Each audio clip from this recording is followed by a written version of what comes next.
Ang sarap kasi umahagod siya dito sa lalamunan, yung asim nung lemon, tapos yung anghang-anghang ng luya, tapos medyo matamis kasi dahil sa honey.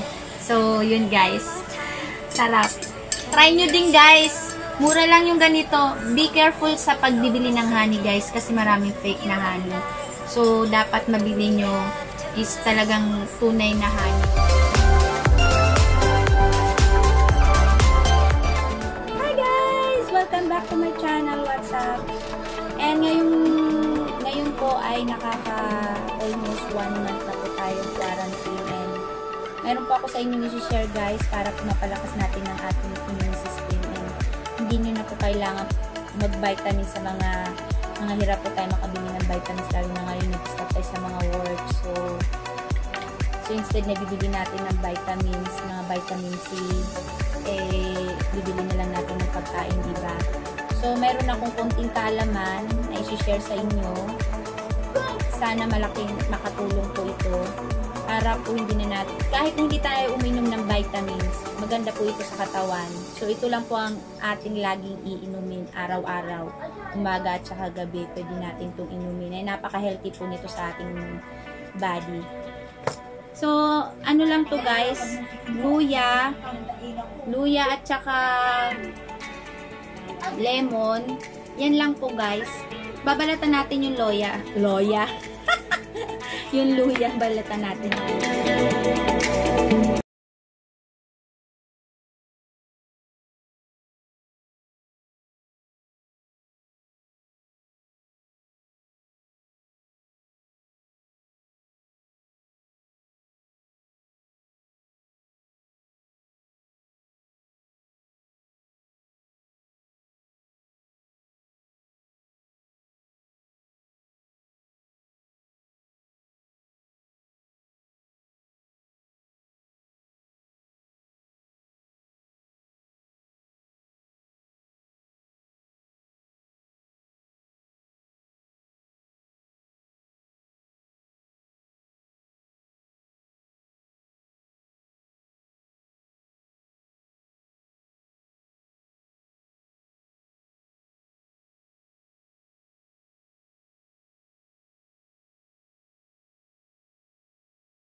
Yan. Lalagyan nyo siya ng tubig. Papakulo nyo siya. Yan. Depende kung gaano. Pwede na isang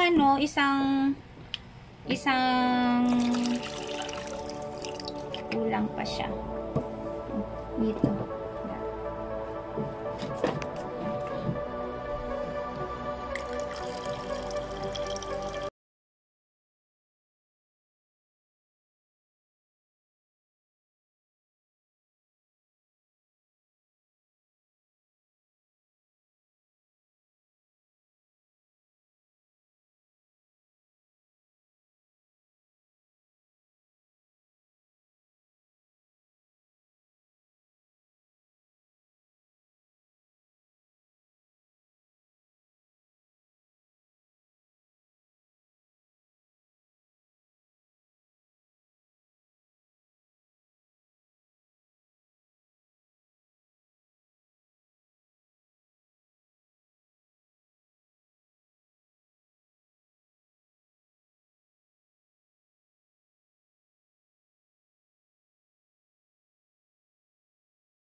Uobra yan dito sa atin.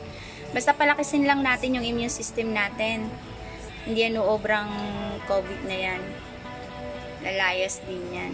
Next video ko guys, i-share ko sa inyo yung alternative dito para hindi kayo manawa sa ganito. Sobrang sustansya din. So, sa next video ko, i-share ko sa inyo, guys. Thank you so much, guys, for watching. Thank you. See you on my next video. Ito, guys. Ang ganyan. Tapos, lalagyan mo siya ng ganito. Honey calamansi. Kahit isang ano lang, isang tawag dito, isang kutsara.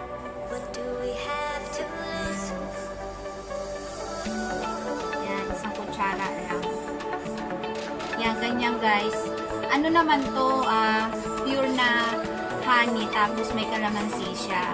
So, kasi kaya kami laging may ganito guys. Maganda rin kasi to, diba?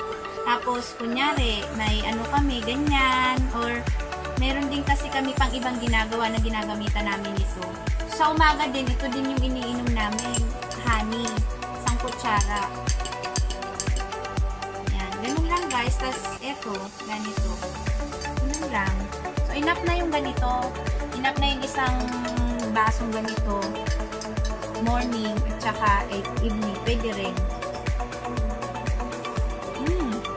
Sarap kasi umahagod siya dito sa lalamunan yung asim nung lemon, tapos yung anghang-anghang ng luya, tapos medyo matamis kasi dahil sa honey. So yun guys, sarap. Try nyo din guys, mura lang yung ganito. Be careful sa pagbibili ng honey guys kasi maraming fake na honey. So dapat mabili nyo is talagang tunay na honey, organic, kasi mas maganda siya, mas maganda. Yun.